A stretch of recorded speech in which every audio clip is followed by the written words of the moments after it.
हरि ओम।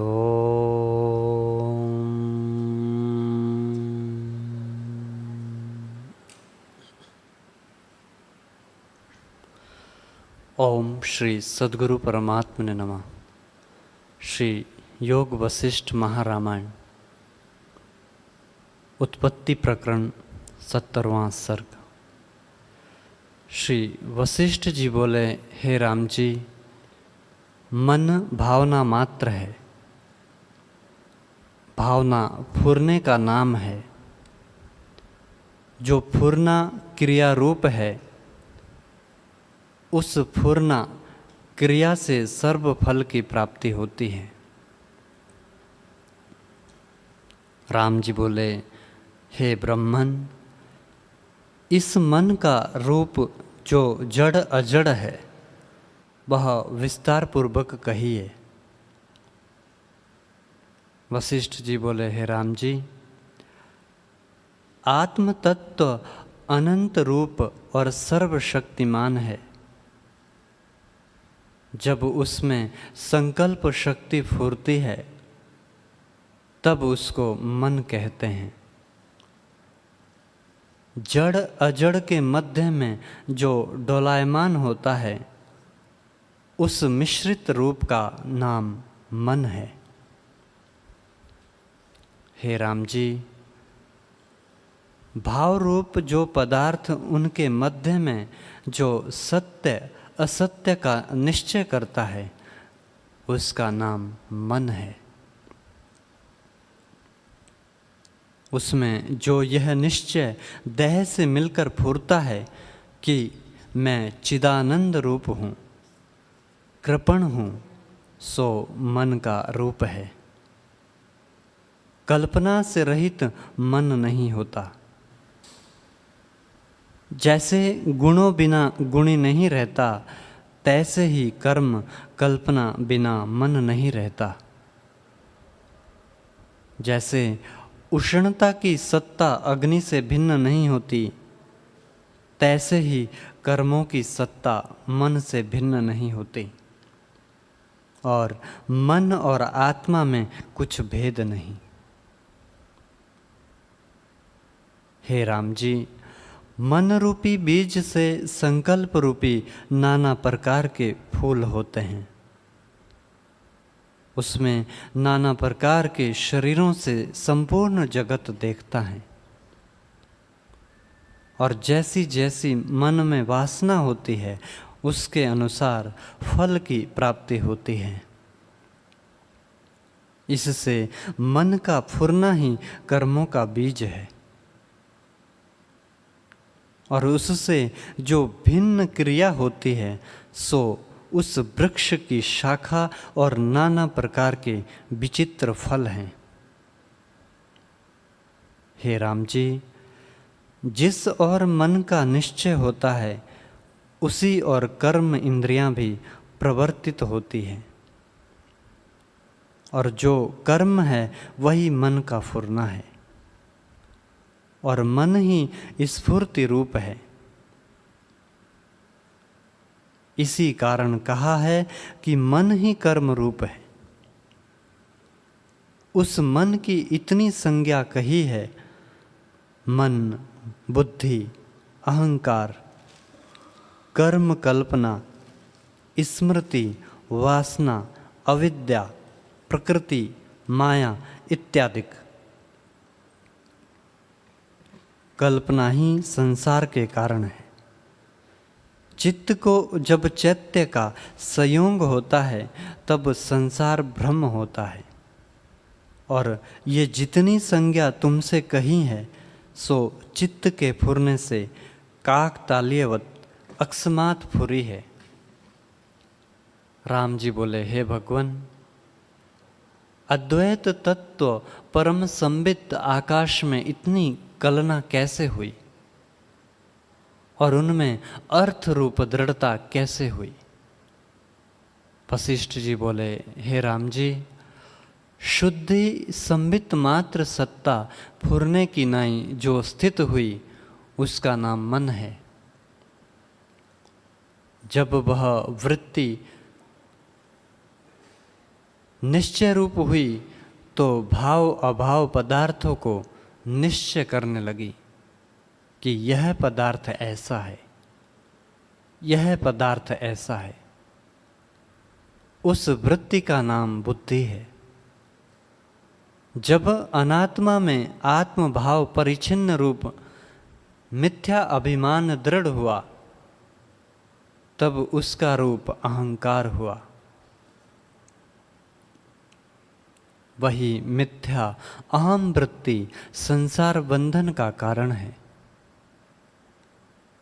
किसी पदार्थ को धावती करती है और किसी को त्याग करती है, और बालक की नाई विचार से रहित ग्रहणा है, उसका नाम चित्त है। वृत्ति का धर्म फुरना है। उस फुरने में फल को आरोप करके उसकी ओर धावना और कर्तव्य का अभिमान फुरना कर्म है।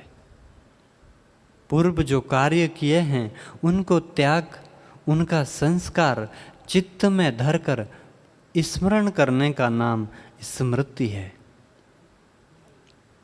अथवा पूर्व जिसका अनुभव नहीं हुआ और हृदय में फुरे की पूर्व मैंने यह किया था, इसका नाम भी स्मृति है। जिस पदार्थ का अनुभव हो और जिसका संस्कार हृदय में दृढ़ होए, उसके अनुसार जो चित्त फुरे, उसका नाम वासना है। हे राम जी, आत्म तत्व अद्वैत है। उसमें अविद्यमान द्वैत विद्यमान हो भासता है। इससे उसका नाम अविद्या है। और अपने स्वरूप को भुलाकर अपने नाश के निमित्त स्पंद चेष्टा करने और शुद्ध आत्मा में विकल्प उठाने का नाम मूल अविद्या है। शब्द, स्पर्श, रूप, रस, गंध, इन 5 इंद्रियों को दिखाने वाला परमात्मा है। और अद्वैत तत्व आत्मा में जिस दृढ़ जाल को रचा है, उस स्पंद कलना का नाम प्रकृति है। और जो असत्य को सत्य और सत्य को असत्य की नाई दिखाती है, वह माया कहती है। शब्द, स्पर्श, रूप, रस, गंध का अनुभव करना कर्म है। और जिससे शब्द, स्पर्श, रूप, रस, गंध होते हैं, वह कर्ता, कार्य, कारण कहता है। शुद्ध चेतन सत्य को कलना की नाई प्राप्त होता है। उस पूर्ण वृत्ति को विपर्य कहते हैं। उससे जब संकल्प जाल उठता है, तब उसको जीव कहते हैं। मन भी इसी का नाम है, चित्त भी इसी का नाम है, और बंध भी इसी का नाम है। हे राम जी, परमार्थ शुद्ध चित्त ही चैत्य के संयोग से और स्वरूप से बर्फ की नाई स्थित हुआ है। राम जी बोले, हे भगवान, यह मन जड़ है कि वह चेतन है? एक रूप मुझसे कहिए कि मेरे हृदय में स्थित हो। वशिष्ठ जी बोले, हे राम जी, मन जड़ नहीं और चेतन भी नहीं। जड़ चेतन की गांठ के मध्य भाव का नाम मन है। जड़ चेतन की गांठ के मध्य भाव का नाम मन है, और संकल्प विकल्प में कल्पित रूप मन है। उस मन से यह जगत उत्पन्न हुआ है, और जड़ और चेतन दोनों भाव में डोलायमान है। अर्थात कभी जड़ भाव की ओर आता है और कभी चेतन भाव की ओर आता है। शुद्ध चेतन मात्र में जो फुर न हुआ उसी का नाम मन है। और मन, बुद्धि, चित्त, अहंकार, जीव आदि अनेक संज्ञा उसी मन की है।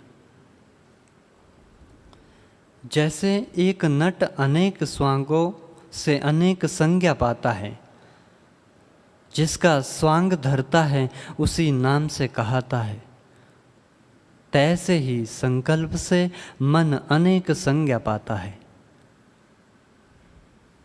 जैसे पुरुष विचित्र कर्मों से अनेक संज्ञा पाता है, पाठ से पाठक और रसोई से रसोइयाँ कहता है, तैसे ही मन अनेक संकल्पों से अनेक संज्ञा पाता है। हे राम जी, ये जो मैंने तुमसे चित्त की अनेक संज्ञा कही है, उनके अन्य अन्य बहुत प्रकार वादियों ने नाम रखे हैं।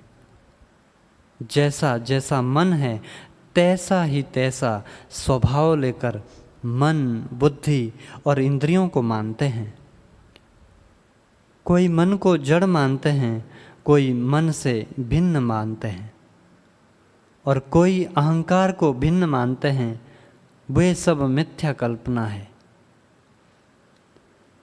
न्यायिक कहते हैं कि सृष्टि तत्वों के सूक्ष्म परमाणुओं से उपजती है।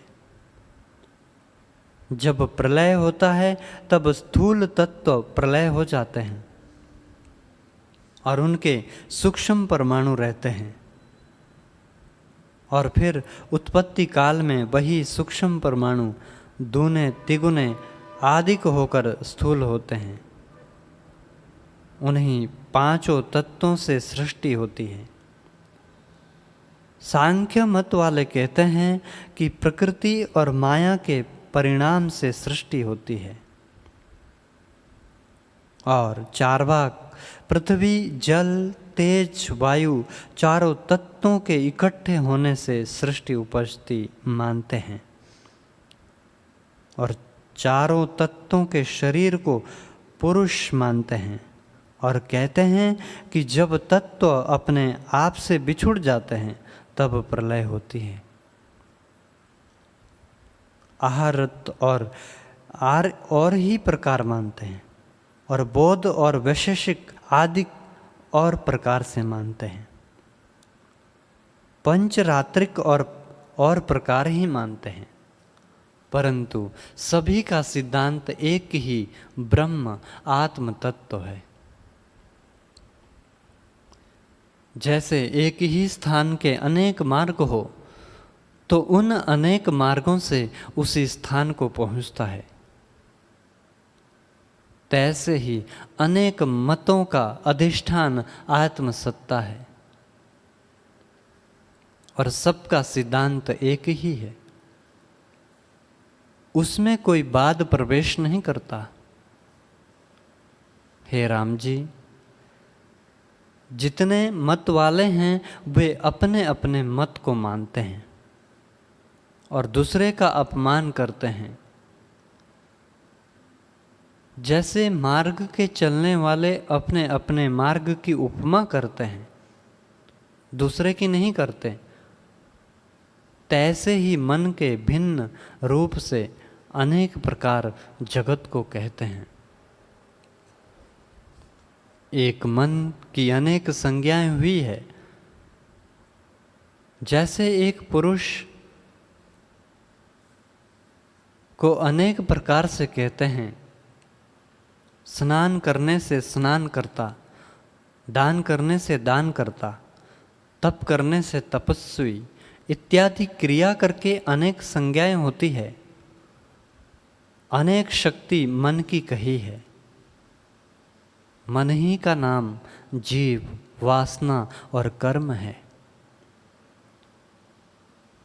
हे राम जी, चित्त ही के फुरने से संपूर्ण जगत हुआ है और मन ही के फुरने से भासता है।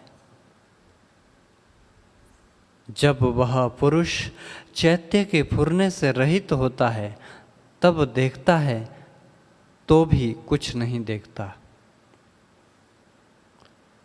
यह प्रसिद्ध जानिए कि जिस पुरुष को इंद्रियों के विषय शब्द, स्पर्श, रूप, रस, गंध, इष्ट अनिष्ट में हर्ष शोक देता है, उसका नाम जीव है। मन ही से सब सिद्ध होता है और सब अर्थों का कारण मन ही है। जो पुरुष चैत्य से छूटता है वह मुक्त रूप है, और जिसको चैत्य का संयोग है वह बंधन में बंधा है। हे राम जी, पुरुष मन को केवल जड़ मानते हैं, उनको अत्यंत जड़ जानो। और जो पुरुष मन को केवल चेतन मानते हैं वे भी जड़ है।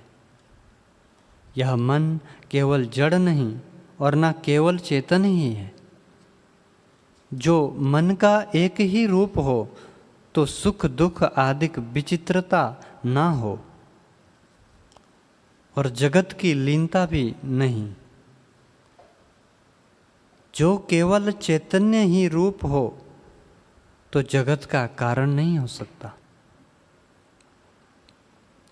और जो केवल जड़ रूप हो तो भी जगत का कारण नहीं, क्योंकि जड़ पाषाण रूप होता। जैसे पाषाण से कुछ क्रिया उत्पन्न नहीं होती, तैसे ही केवल जड़ मन जगत का कारण नहीं होता। मन के केवल चैतन्य भी नहीं, केवल चैतन्य तो आत्मा है, जिसमें कर्तृत्व आदि कल्पना नहीं होती।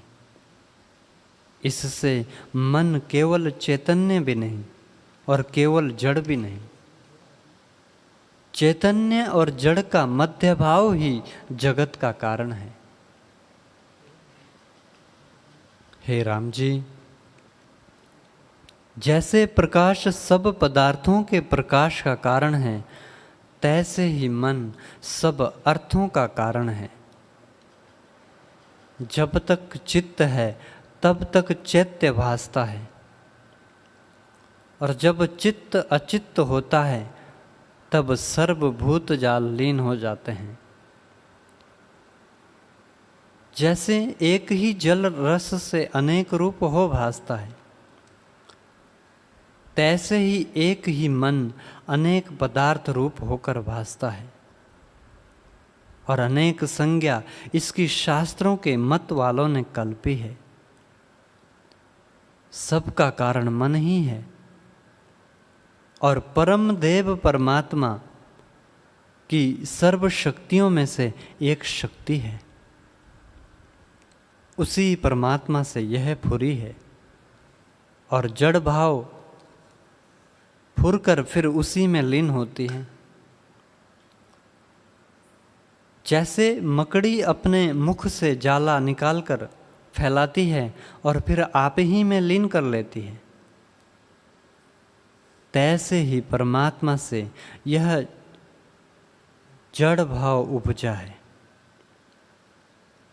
हे राम जी, नित्य शुद्ध और बोध रूप ब्रह्म है। वह जब प्रकृत भाव को प्राप्त होता है तब अविद्या के वश से नाना प्रकार के जगत को धारता है, और उसी के सर्व पर्यायी है। जीव, मन, चित्त, बुद्धि, अहंकार इत्यादि संज्ञा मलिन चित्त की होती है। ये संज्ञाएं भिन्न भिन्न मतवादियों ने कल्पी है, पर हमको संज्ञा से क्या प्रयोजन। राम जी ने पूछा, हे भगवान, यह सब जगत आडंबर मन ही ने रचा है, और सब मन रूप है, और मन ही कर्म रूप है। यह आपके कहने से मैंने निश्चय किया है, परंतु इसका अनुभव कैसे हो। वशिष्ठ जी बोले, हे राम जी, यह मन भावना मात्र है, जैसे प्रचंड सूर्य की धूप मरुस्थल में जल हो भासती है, तैसे ही आत्मा का आभास रूप मन होता है।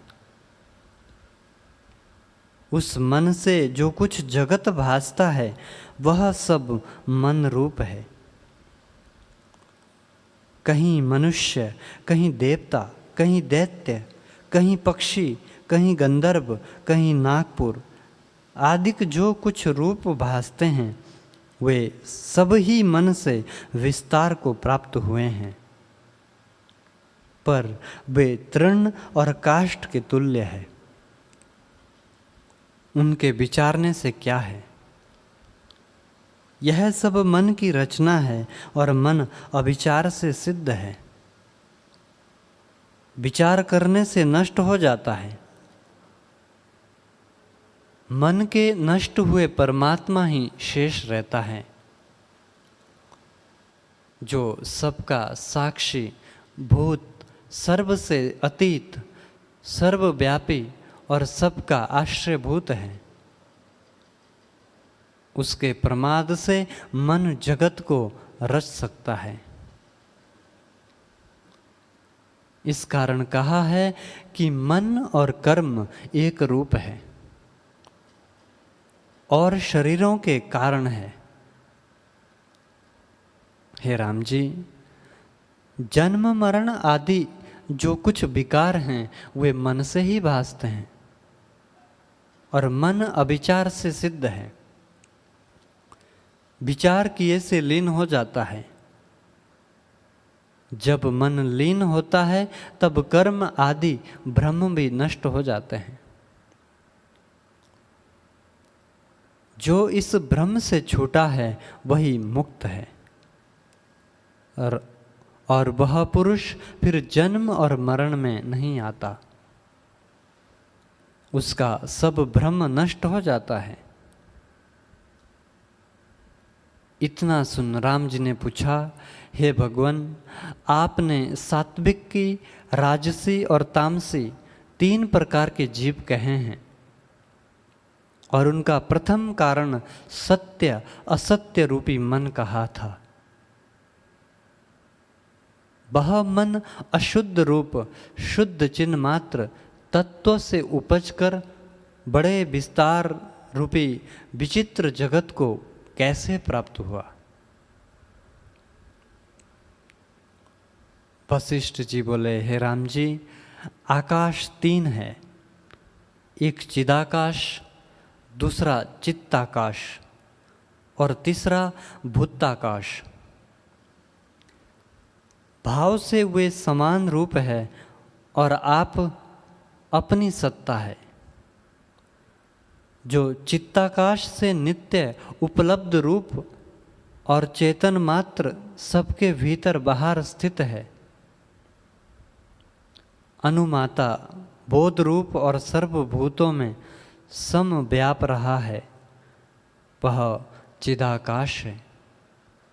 जो सर्वभूतों का कारण रूप है और आप विकल्प रूप हैं और सब जगत को जिसने विस्तारा है वह चित्ताकाश कहता है।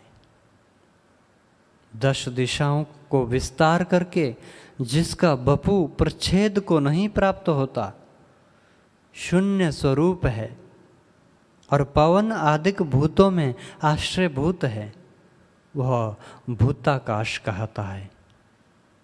हे राम जी, चित्ताकाश और भूताकाश दोनों चिदाकाश से उपजे हैं और सबके कारण हैं।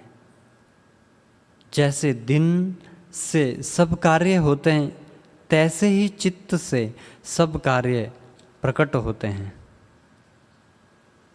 वह चित्त जड़ भी नहीं और चैतन्य भी नहीं, आकाश भी उसी से उपजता है। हे राम जी, ये तीनों आकाश भी अप्रबोधक के विषय हैं, ज्ञानी के विषय नहीं। ज्ञानवान 3 आकाश अज्ञानी के उपदेश के निमित्त कहते हैं। ज्ञानवान को एक पर ब्रह्म पूर्ण सर्व कल्पना से रहित भासता है। द्वैत, अद्वैत और शब्द भी उपदेश के निमित्त है, प्रबोध का विषय कोई नहीं। हे राम जी, जब तक तुम प्रबोध आत्मा नहीं हुए तब तक मैं तीन आकाश कहता हूँ। वास्तव में कोई कल्पना नहीं। जैसे दावाग्नि लगे से वन जलकर शून्य भासता है, तैसे ही ज्ञान अग्नि से जले हुए चित्ताकाश और भूताकाश चिदाकाश में शून्य कल्पना भासते हैं। मलिन चैतन्य जो चैत्यता को प्राप्त होता है, इससे यह जगत भासता है। जैसे इंद्रजाल की बाजी होती है, तैसे ही यह जगत है। बोधहीन को यह जगत भासता है। जैसे असम्यक दर्शी को सीपी में रूपा भासता है, तैसे अज्ञानी को जगत भासता है। आत्म तत्व नहीं भासता। जब दृश्य भ्रम नष्ट हो जावे तब मुक्त रूप हो। वशिष्ठ जी बोले, हे राम जी, यह जो कुछ उपजा है इसे तुम चित्त से उपजा जानो। यह जैसा उपजा है तैसे उपजा है। अब तुम इसकी निवृत्ति के लिए यत्न करके आत्मपद में चित्त लगाओ, तब यह जगत भ्रम नष्ट हो जाएगा। हे राम जी, इस चित्त पर एक चित्ताख्यान जो पूर्व हुआ है उसे सुनो। जैसे मैंने देखा है तैसे ही तुमसे कहता हूं।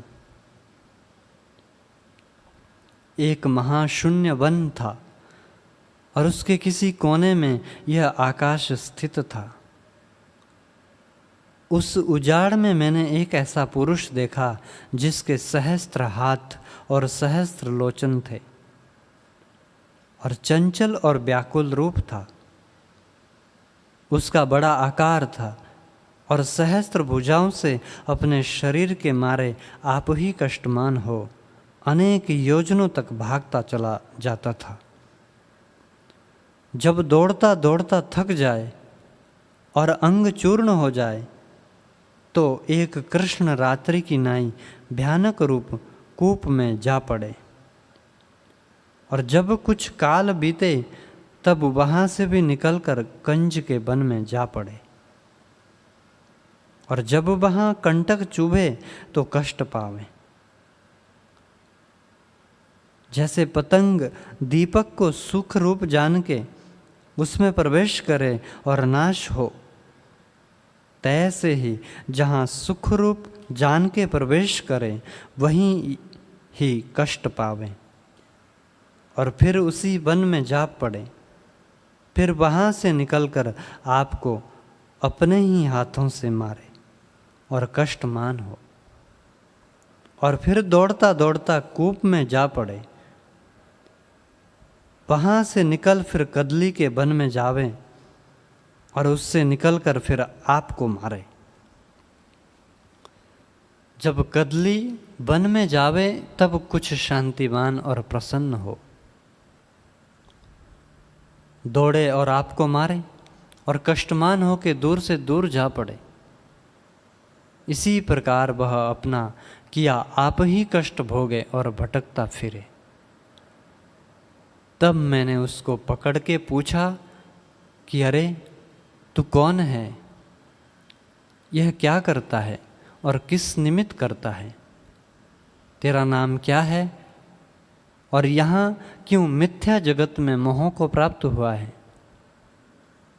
तब उसने मुझसे कहा कि ना मैं कुछ हूँ ना यह कुछ है और ना मैं कुछ करता हूँ। तू तो मेरा शत्रु है, तेरे देखने से मैं नाश होता हूँ। इस प्रकार कहकर वह अपने अंगों को देखने और रुदन करने लगा। एक क्षण में उसका वपु नाश होने लगा और प्रथम उसके शीश, फिर भुजा, फिर वक्षस्थल और फिर उदर क्रम से गिर पड़े। जैसे स्वप्न से जागे स्वप्न का शरीर नष्ट होता है,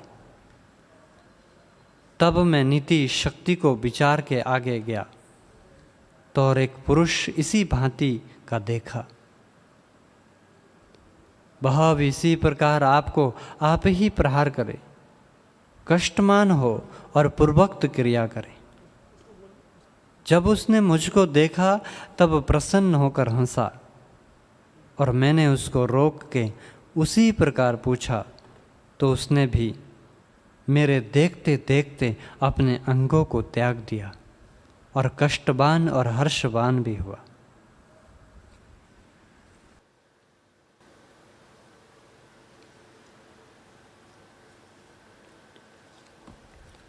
हरि ओम।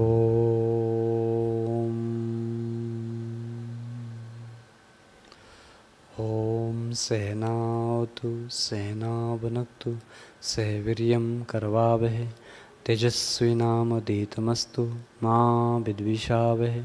ओम शांति शांति शांति।